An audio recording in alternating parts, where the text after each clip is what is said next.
mari kita bersatu dalam doa.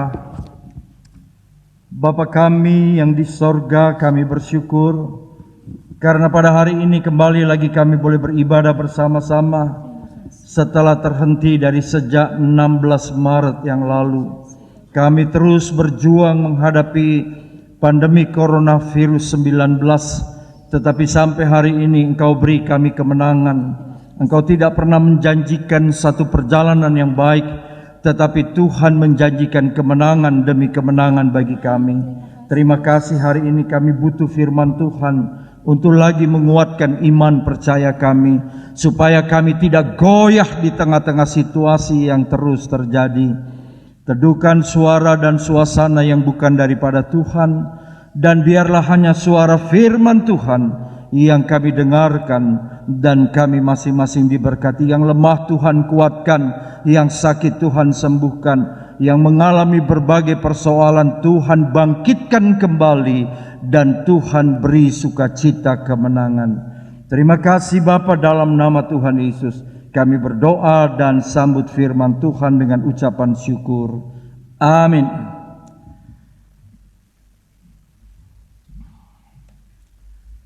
Jemaat yang dikasihi oleh Tuhan, betapa kita bersyukur karena kita percaya Tuhan tidak tutup mata atas apa yang terjadi dalam hidup kita, dan saudara-saudara tetap bertahan, tabah dan tetap tabah menghadapi berbagai persoalan yang terjadi.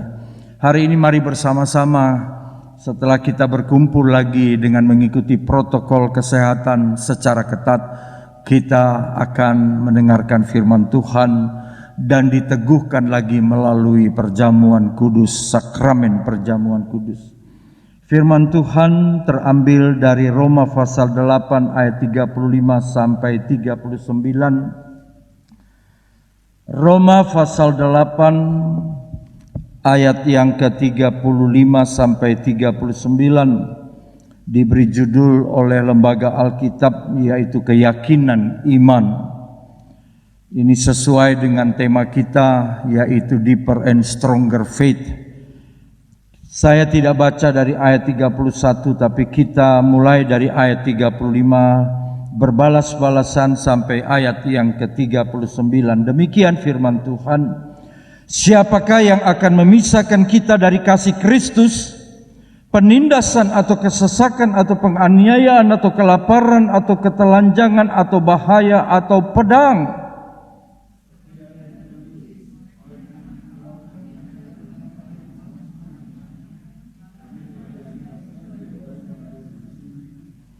Tetapi dalam semuanya itu, sekali lagi, tetapi dalam semuanya itu, kita lebih daripada orang-orang yang menang oleh Dia yang telah mengasihi kita.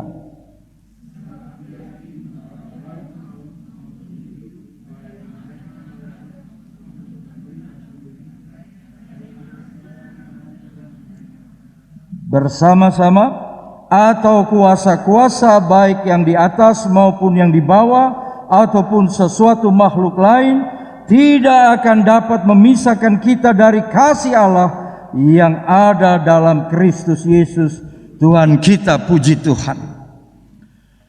Saudara-saudara yang dikasihi oleh Tuhan, kita terus berjuang menapak kehidupan ini di tengah-tengah badai pandemi COVID-19, dan Tuhan tidak pernah tinggalkan saya dan saudara sekalian gereja yang setia.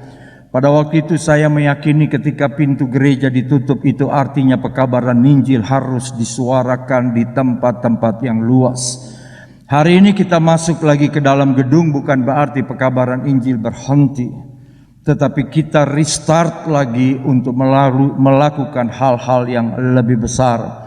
Tema di bulan November 2020 adalah Inseparable from Christ, artinya tak terpisah dari Kristus.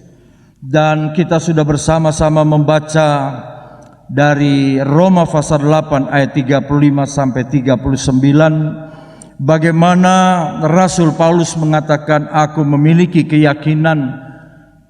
Tema kita pada bulan November adalah Inseparable from Christ, artinya tak terpisahkan. Ini diambil dari Roma pasal 8, dan kalau kita memperhatikan Roma pasal 8, tak terpisahkan dari Kristus, ini merupakan gambaran dari pertama adalah hidup di dalam Kristus, adalah hidup di dalam roh.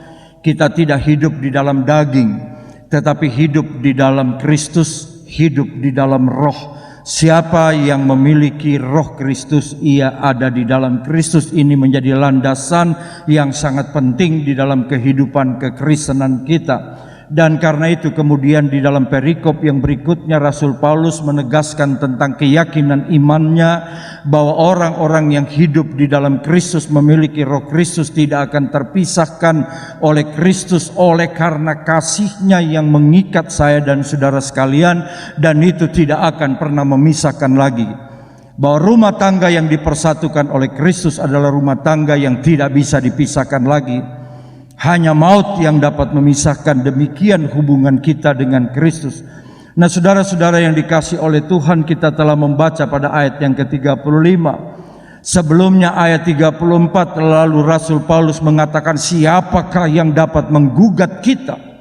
Siapakah yang dapat mempersoalkan eksistensi kita? Dan saudara-saudara kemudian pada ayat yang ke-35, siapakah yang akan memisahkan kita dari kasih Kristus? Apakah hanya karena penindasan atau kesesakan atau penganiayaan atau kelaparan atau ketelanjangan atau bahaya atau pedang lalu kita terpisah dari kasih Kristus? Tidak. Ini bukan sekedar wacana, tetapi sebuah realita ketika kita hidup di dalam Yesus Kristus. Tidak mungkin saya dan saudara membayangkan keselamatan hidup di rumah Bapa, hidup di sorga, dengan kekuatan, kemampuan, kesalehan dan agama yang kita miliki. Hari-hari ini di tengah-tengah COVID-19, kebangkitan agama semakin terasa. Orang tidak akan lagi beribadah dengan cara yang biasa, beragama dengan cara yang biasa. Tetapi sayang, ada banyak kebangkitan yang seperti ini, jalannya menjadi salah. Teror terjadi di mana-mana.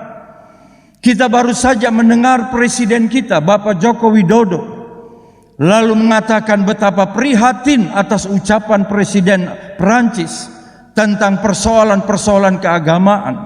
Setelah ada guru yang mengalami teror di gereja di Nice, Prancis, lalu terjadi lagi kemudian penembakan pendeta dari gereja ortodoks di Prancis juga. Saudara-saudara, ini sebuah gambaran kebangkitan agama arahnya kemana. Kita diajar untuk menjadi fundamental di dalam kekristenan, tapi bukan untuk melakukan hal-hal yang di luar kebenaran dari Kristus.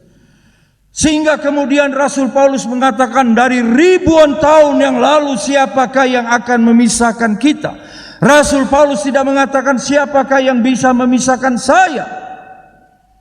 Kita.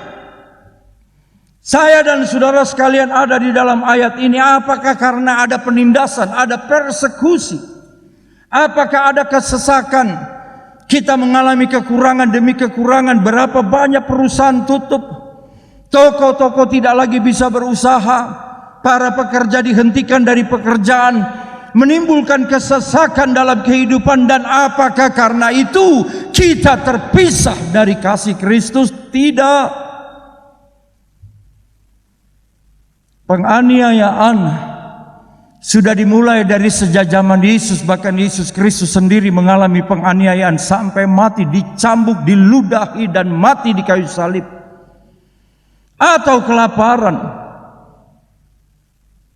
Badan Kesehatan Dunia menyebutkan pada bulan Juni, orang lapar baru di dunia ini jumlahnya 280 juta di seluruh dunia. Karena pandemi COVID-19. Tetapi sekalipun kita mengalami kelaparan, biasa makan 1 hari 3 kali, sekarang hanya 1 kali 1 hari. Ya, itu realita. Ada orang bunuh diri karena peristiwa pandemi COVID-19. Ada orang makan tanah karena COVID-19. Tetapi Rasul Paulus sudah mengatakan, saudara-saudara, siapa yang memisahkan kita karena kelaparankah? Tidak. Lebih baik kita mati karena lapar tetapi tidak pernah terpisah dari Yesus Kristus, Tuhan penebus kita, atau ketelanjangan. Saya ingat di sini ada Ibu Diana pada waktu pertemuan Zoom meeting. Kita tidak lagi memikirkan tentang pakaian-pakaian kita. Dulu kita bisa pilih cap cip cup terebang kuncup pakai baju apa saja. Sekarang merasa memang kita punya segala-galanya, tapi apa itu penting? Kalau saudara masih memiliki hal-hal yang terus berkelimpahan, puji Tuhan. Tetapi kalau kita pun tidak memiliki segala sesuatu yang kita harapkan, tetap puji Tuhan. Tuhan tidak pernah membuat saya dan saudara sampai benar-benar telanjang. Tetapi ketelanjangan harus dimaksudkan sebagai gambaran ketiadaan dari segala sesuatu yang kita butuhkan. Saudara dengar khotbah Yesus di bukit. Apa yang kita perlukan, makanan, minuman, sandang pangan, itu dicari bangsa.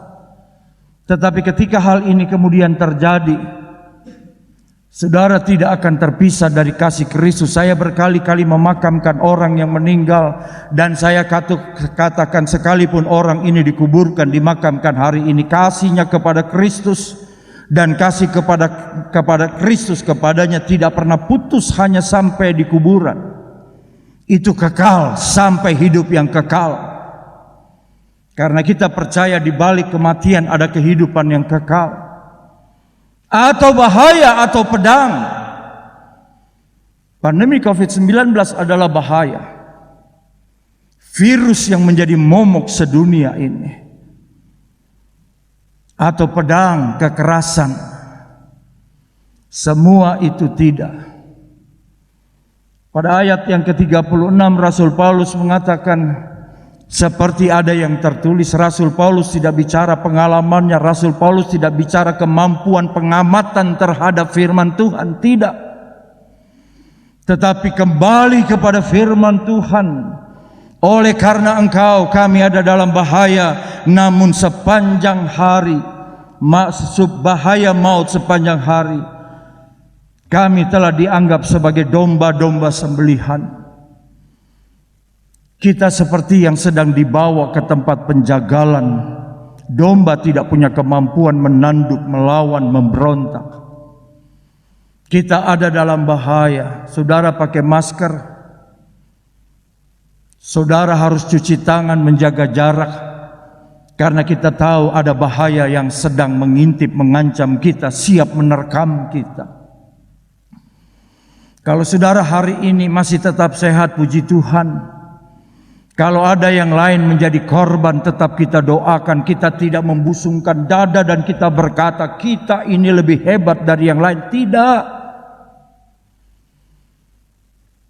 Semua ada di dalam penglihatan dan pandangan Allah. Domba-domba sembelihan gambaran dari ketidakberdayaan menghadapi maut. Lalu pada ayat yang ke-37 Rasul Paulus ingin menjelaskan ayat yang ke-36 adalah realita ketidakberdayaan kita. Tetapi dalam ketiadaan dan ketidakberdayaan itu pada ayat 37, tetapi dalam semuanya itu, ayat 35. Dalam semuanya itu kita adalah saya dan saudara sekalian lebih dari orang-orang yang menang. Tidak disebutkan lebih dari pemenang, disebutkan lebih dari orang-orang menang. Oleh Yesus yang telah mengasihi kita. Saudara, apa yang membuat Yesus mengasihi saya dan saudara? Jawabnya karena keberdosaan. Bukan karena kesalehan beragama. Kita dikasihi. Roma pasal 5 mengatakan dia mati bagi kita sementara kita masih berdosa. Lalu pada ayat yang berikutnya, pada ayat yang ke-38 kembali ditegaskan oleh Rasul Paulus, aku yakin. Saudara lihat gambar ini, orang Kristen di Jepang. pada saat kekristenan mulai masuk ke negeri matahari itu, orang Kristen mati dalam keadaan masih hidup. Artinya betul-betul merasakan kesakitan, bukan karena sakit sudah tidak sadar, tapi sadar betul. Dan saudara tahu kalau mati di salib itu berbeda dengan mati dihukum karena listrik, sekejap meninggal, tembak mati sekejap meninggal. Tetapi kalau di salib itu bisa berjam, bisa berhari-hari. Kehausan, sakit yang menyengat. Dan itu terjadi di belahan dunia ini. Lalu dikatakan, aku yakin bahwa baik maut maupun hidup, baik malaikat-malaikat maupun pemerintah-pemerintah, baik yang ada sekarang maupun yang akan datang, semua yang dipaparkan dan dipampang oleh Rasul Paulus, semua itu adalah kekuatan-kekuatan yang memiliki kuasa. Tetapi kemudian atau kuasa-kuasa baik yang di atas maupun yang di bawah maupun sesuatu makhluk lain, Paulus tegaskan lagi, tidak akan dapat memisahkan kita. Kita harus bersyukur, menangis. Di tengah situasi seperti ini banyak orang minta belas kasihan. Saya menangis ketika membaca WhatsApp grup. Pak Pendeta, kami keluarga hamba Tuhan sudah 2 hari tidak makan.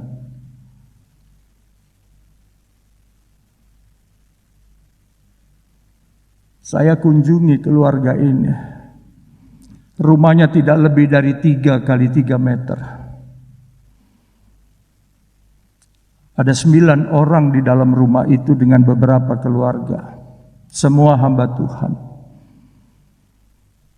Belum makan.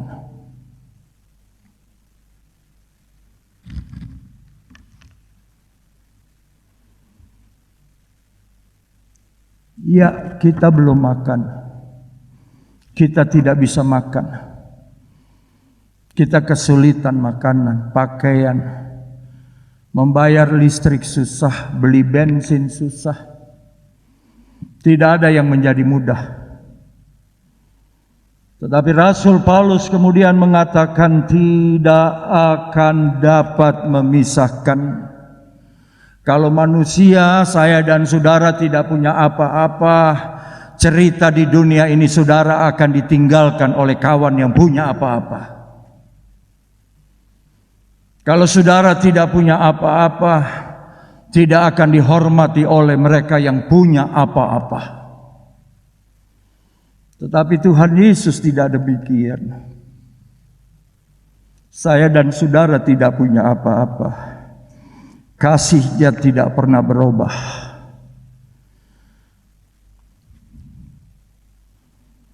Tanpa harus saudara berteriak minta tolong kepadanya, Dia tidak akan membiarkan saudara. Saudara ingat kisah Ayub. Lalu satu hari datanglah iblis kepada Allah dan berkata, "Oh, lihat itu Ayub. Terang saja hidupnya begitu karena semua engkau cukupkan. Coba ambil semua yang engkau berikan kepadanya. Coba ambil. Kelihatan aslinya." Kira-kira seperti itu.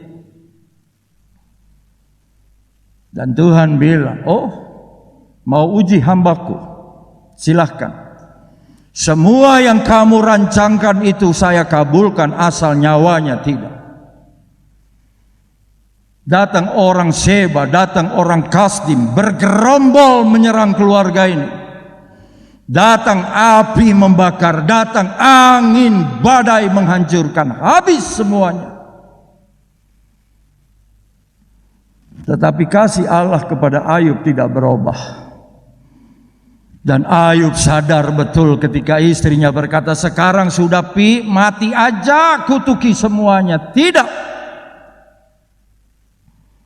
Tidak akan dapat memisahkan kita dari kasih Allah yang ada dalam Kristus. Ada banyak orang beritakan Injil. Injil yang mengajarkan saudara percaya Yesus, punya mobil BMW. Gereja ini tetap setia memberitakan Injil Yesus yang tersalibkan, yang tidak populer. Saya kemarin berkhotbah tema PGLI menghadirkan kabar baik dan membangun bangsa melalui iman yang kokoh. Iman yang dalam dan kokoh itu saya ambil dari tema gereja GKR Karmel. Deeper and Stronger Faith. Jangan jadi Kristen yang dangkal. Di Alkitab ada 4 penabur, ada 4 bentuk taburan itu oleh penabur. Yang tak ditabur ke batu-batu, dia terima dengan sukacita. Kalau sekarang dia puji Tuhan, firman Tuhan memberkati. Haleluya. Tapi Tuhan bilang dia tidak tertanam, dia tidak berakar. Ketika datang penderitaan, dia menjadi murtad. Kasih Kristus berapa nilainya buat saya dan saudara? Kalau suami tidak sayang istri lagi itu problem.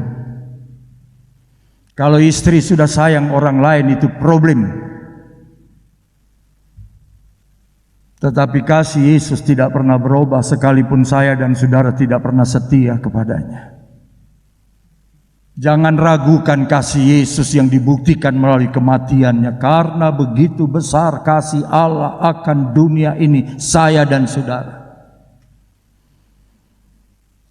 Saudara-saudara, kekristenan adalah gambaran kehidupan yang tidak disukai.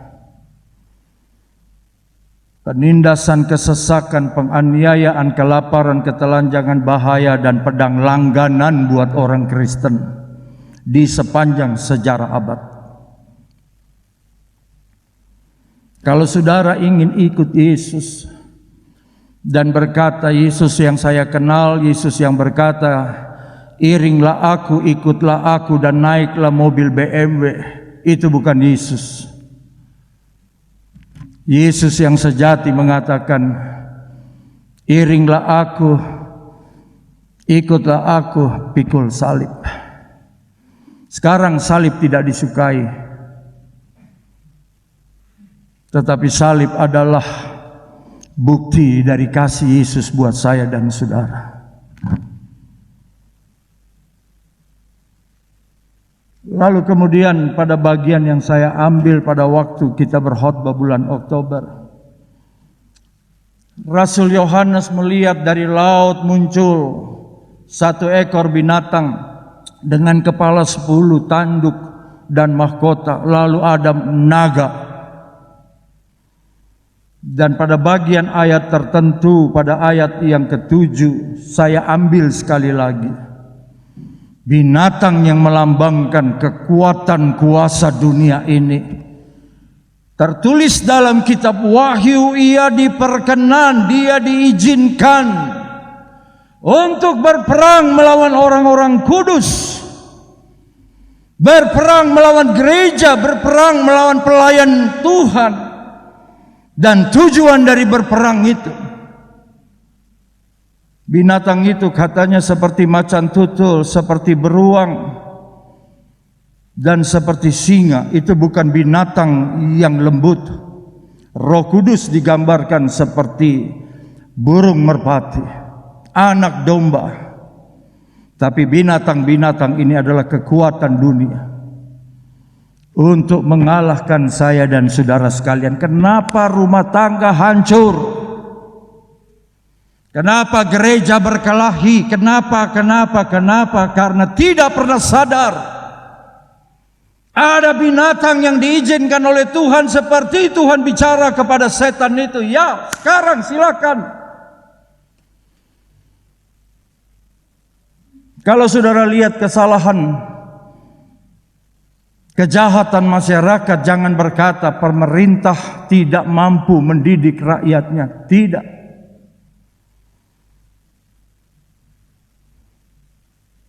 Dan kepadanya diberikan kuasa atas setiap suku. Saya Manado, saudara dari Batak, saudara dari Karo, saudara dari Jawa, saudara dari Papua, dan umat dan bahasa dan bangsa semua.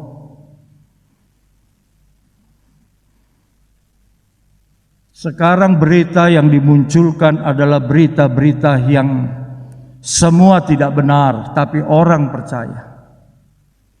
Kenapa kita tidak percaya dengan berita yang benar? Berita yang benar itu mengatakan, oh saudara-saudara, ada kuasa yang diizinkan menyerang saudara. Lalu saya dan saudara sebagai orang Kristen tidak menggunakan perlengkapan senjata Allah. Pakai perlengkapan senjata Allah itu untuk menyerang. Karena di dalam pasal 2 dimulai dengan kalimat, musuh yang kita lawan itu tidak kita lihat dengan mata. Penguasa-penguasa, pemerintah-pemerintah di udara. Dan saudara-saudara, di tengah-tengah situasi yang seperti itu, dikatakan di dalam pasal 14 ayat yang kelima, oh aku melihat di tengah-tengah situasi serba kacau, gereja diserang, orang percaya, orang kudus diserang. Ada malaikat yang Tuhan minta dan perintahkan, beritakan Injil. Pada waktu saya membaca ayat ini, saya merenungkan kalimat terbang di tengah-tengah langit. Ini wawasan pelayanan yang tidak dibatasi oleh apapun langit. Indonesia punya kedaulatan dan wilayah teritorial udara, ya, langit tidak. Kalau kita melayani di bumi, di darat, orang berkata, Pak Pendeta Roni jangan datang di tempat ini, tempat kami sudah ada. Jangan datang di tempat kami, tempat ini sudah ada gereja, kita berkelahi. Tetapi melayani dalam wawasan langit, tidak ada yang pergi ke langit. Saya dan saudara tidak ke langit. Kita kemana saja bisa melayani Tuhan. Di tengah-tengah orang-orang kudus diserang, Tuhan jaga saya dan saudara dengan Injil itu. Dengan Injil. Ini selalu menghibur saya. Hari-hari ini hernia saya semakin kacau. Sudah 2 bulan saya lemas terus, sudah 2 bulan saya tidak berdaya. Dokter Titos itu bilang, kapan pastor operasi? Tidak ada kemampuan makan. Setiap kali saya baca firman Tuhan, saya dihiburkan, iman saya dibangkitkan, dan saya tahu hidup kita Yesus yang punya. Saudara punya mobil, saudara cuci. Saudara punya mobil, saudara rawat. Semua rumah, perabotan di rumah, bersihkan, rawat. Masakan Tuhan kita tidak merawat saya dan saudara? Tuhan berkata, hei lihat itu burung yang di udara, tidak menabur, tidak menuai, dan tidak punya tempat, tapi aku pelihara burung. Saudara-saudara, Injil, kabar baik. Di tengah-tengah keputusasaan, di tengah-tengah kebingungan, di tengah-tengah beragam hal, ada kabar baik. Saudara jangan beri kabar bohong buatan orang kepada orang lain yang makin lemah dan makin takut. Ada orang berkata, Pak Pendeta, hari-hari ini jangan berkhotbah yang menakutkan. Ya. Ada lagi yang berkata, Pak Pendeta, khotbahlah hal-hal yang memberi pengharapan. Ya. Tetapi khotbah yang baik, berita yang baik, menunjukkan fakta yang terjadi dan memberikan harapan di dalamnya. Itu kabar baik. Dan kemudian Di dalam kitab Wahyu yang pernah saya khotbahkan secara online, Wahyu pasal 13, Wahyu pasal 14, yang penting di sini ada binatang-binatang yang menakutkan yang diizinkan diperkenan melawan orang kudus. Yohanes di Pulau Patmos mendapatkan penglihatan dan dia berkata yang penting di sini. Apa yang penting? Bukan berkat jasmani. Apa yang penting dalam saat ini? Kesehatan, kesembuhan, mujizat. Kita perlu itu, tapi itu bukan penting di hadapan Tuhan. Apa yang penting? Gelar, pangkat, jabatan. Kita bilang penting, Tuhan bilang tidak. Atau yang penting itu yang dicari bangsa-bangsa? Tidak. Yang penting di sini ketabahan dan iman orang-orang kudus. Kitab Wahyu isinya adalah kitab ketabahan. Barang siapa menang, barang siapa menang. Saudara jangan jadi orang Kristen kalah. Kalau ada yang bisa menang, mengapa kita tidak menang? Kalau ada yang kalah, jangan turut yang kalah. Ketabahan dan iman orang kudus. Disambung lagi pasal 14 yang penting di sini. Ketekunan, makin tekun. Saya tiap malam bersama istri kami berdoa, istri saya menangis terus. Akhir doa kami angkat tangan, Tuhan berkati GKR Karmel dengan air mata kami.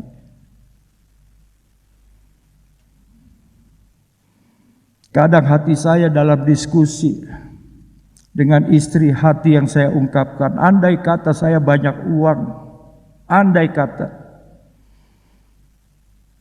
saya akan berkeliling membagi-bagikan kepada banyak orang. Tapi saya tidak banyak uang. Dan saya berdoa. Berdoa nilainya lebih berharga dari harta apapun. Kami berbulan-bulan berdoa tiap malam. Kecuali 1-2 hal saya sedang tidak di Jakarta. Tapi kami tetap berdoa. Ketekunan orang kudus. Sudahkah saudara makin tekun? Saudara tidak bisa cari presiden, cari menteri, cari dokter. Dokter juga berkata, tolong kami. Kalau saudara tidak mengikuti protokol dengan baik, kami jadi korban terus. Dan yang ketiga, yang penting di sini, tetap setia turuti perintah Tuhan. Ada orang berkata sekarang pendeta tidak bisa lagi kami dengar. Pendeta juga jadi korban, ya. Itu fakta. Pelayan Tuhan juga jadi korban, dibungkus. Kawan-kawan saya dibungkus, tidak dihadiri keluarga. Tanahnya ditutup dengan alat berat, saya menangis.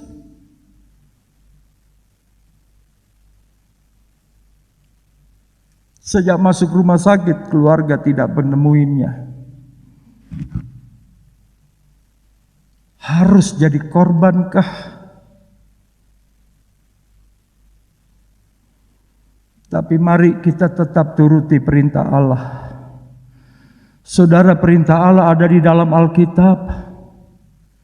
Kemarin Pak Dirjen Bimas Kristen Profesor Thomas Penturi berkata, menjelaskan riset yang dimiliki oleh Dirjen Bimas Kristen.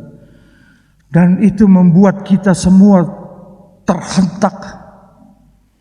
Dari riset itu dikatakan orang-orang Kristen yang taat semuanya miskin. Kalau saudara tidak miskin dipertanyakan, itu Dirjen Bimas Kristen. Banyak orang tertawa mendengarkan ucapan Pak Dirjen. Saya terhenyak.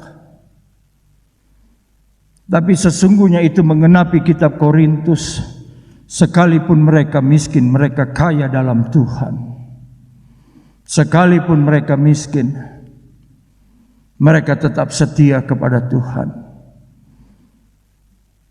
Saya berjuang agar pendeta Jeremia Sinambone yang ditembak di Papua, semua ribut yang tembak itu KKB. Saya berdoa bersama istri tiap malam, Tuhan buka jalan. Kemarin ketua sinodenya datang, kayak saya diteror habis. Waktu bilang bahwa bukan KKB. KKB itu kelompok kriminal bersenjata. Ada kelompok kriminal separatis bersenjata KKSB. Dan ini tidak pernah berhenti. Sampai pendeta yang ada di gereja ortodoks setelah peristiwa NIS tikam lagi, sekarang sedang sekarat. Jangan lupa ada ayat yang mengatakan diperkenan untuk melawan orang kudus. Kalau saudara tidak berdoa, tidak berjaga-jaga, kita dirobohkan oleh kuasa ini. Dan yang terakhir,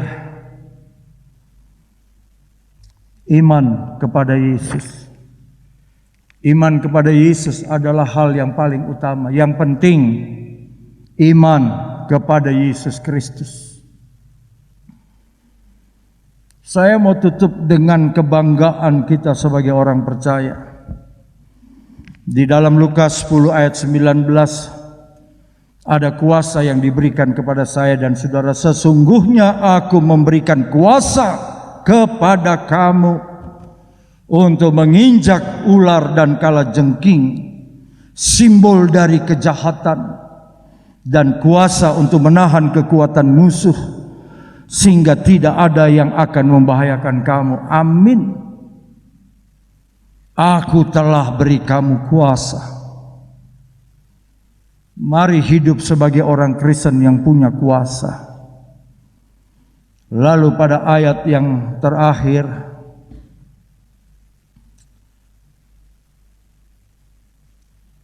kita baca bersama-sama ayat ini kalau saudara bisa membacanya. 3, 4. Kamu berasal dari Allah, anak-anakku, dan kamu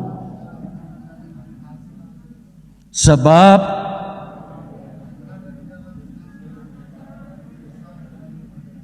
ulang lagi, sebab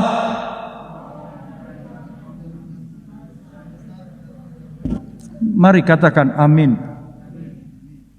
Roh yang ada padamu bukan roh kecil, bukan roh nenek moyang, bukan roh orang mati. Roh Allah yang besar ada di dalammu, lebih besar dari roh nenek moyang, roh setan, roh orang mati. Orang mati sudah tidak punya roh. Itu kalau kita belajar kuasa kegelapan. Lebih besar dari roh yang ada di dalam dunia. Maka kita menang. Tidak ada alasan saya dan saudara menjadi kalah. Tuhan Yesus berkati kita, tetap setia kepada Tuhan, tabah tekun, ikuti perintahnya dan beriman kepada Yesus. Maka kita menang. Saya tidak bilang menang lalu kemudian beras bertonton dikirim ke rumah kita, tidak. Paulus berkata dalam Filipi 4 ayat 13, aku tahu apa kelebihan dan aku tahu apa itu kekurangan.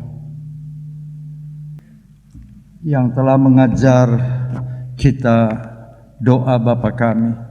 Bapa kami yang di sorga, dikuduskanlah namamu, datanglah kerajaanmu, jadilah kehendak-mu di bumi seperti di sorga.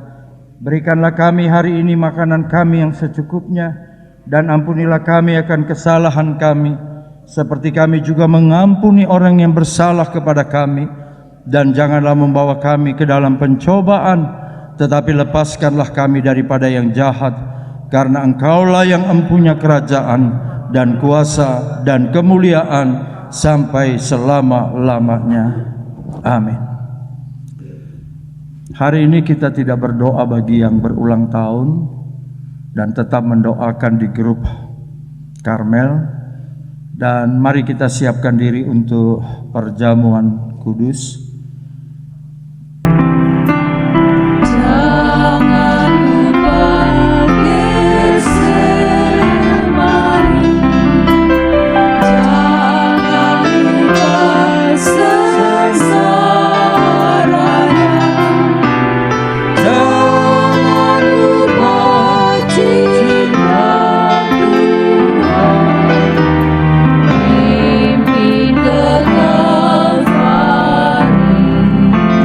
Saya mengundang jemaat Tuhan bangkit berdiri dan kita akan melakukan dengan cepat karena saudara harus membuka masker. Saya membaca ayat dan kemudian setelah membaca ayat firman Tuhan, saudara segera yang pertama memakan roti dan setelah itu dilanjutkan dengan air anggur yang menjadi lambang dari tubuh dan darah Tuhan Yesus. Angkatlah keduanya, roti dan cawan anggur itu. Saudara jangan buka masker dulu. Setelah saudara diberi panduan untuk menerima sakramen perjamuan kudus, baru saudara membukanya. Sebab apa yang telah kuteruskan kepadamu telah aku terima dari Tuhan, yaitu bahwa Tuhan Yesus pada malam waktu ia diserahkan mengambil roti, dan sesudah itu ia mengucap syukur atasnya, ia memecah-mecahkannya dan berkata, inilah tubuhku yang diserahkan bagi kamu, perbuatlah ini menjadi peringatan akan aku. Demikian juga ia mengambil cawan sesudah makan lalu berkata, cawan ini adalah perjanjian baru yang dimeteraikan oleh darahku. Perbuatlah ini setiap kali kamu meminumnya menjadi peringatan akan aku. Sebab setiap kali kamu makan roti ini dan minum cawan ini, kamu memberitakan kematian Tuhan sampai ia datang. Roti adalah lambang dari tubuh Yesus dan air anggur adalah lambang dari darah Yesus yang menyelamatkan saya dan saudara. Makanlah dan minumlah dalam ucapan syukur dalam nama Tuhan Yesus Kristus. Sekarang buka maskernya.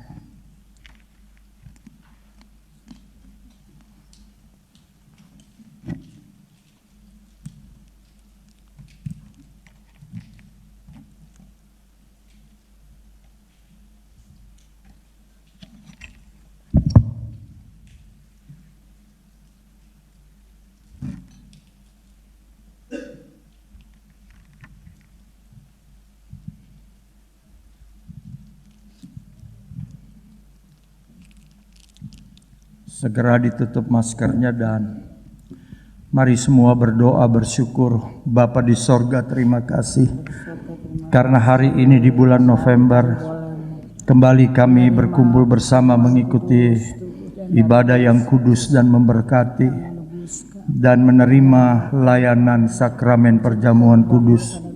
Meteraikan firman-Mu dan teguhkan kami melalui sakramen perjamuan kudus adalah lambang dari tubuh dan darah Yesus yang kekal, yang selamanya dan seterusnya dalam kehidupan kami. Engkau telah memberi kami kuasa untuk menginjak ular dan kalajengking dan menahan segala kekuatannya. Dan terima kasih karena Tuhan memberikan kepada kami roh yang lebih besar dari roh yang ada dalam dunia ini. Dalam nama Tuhan Yesus kami berdoa. Amin. Saudara silakan duduk kembali.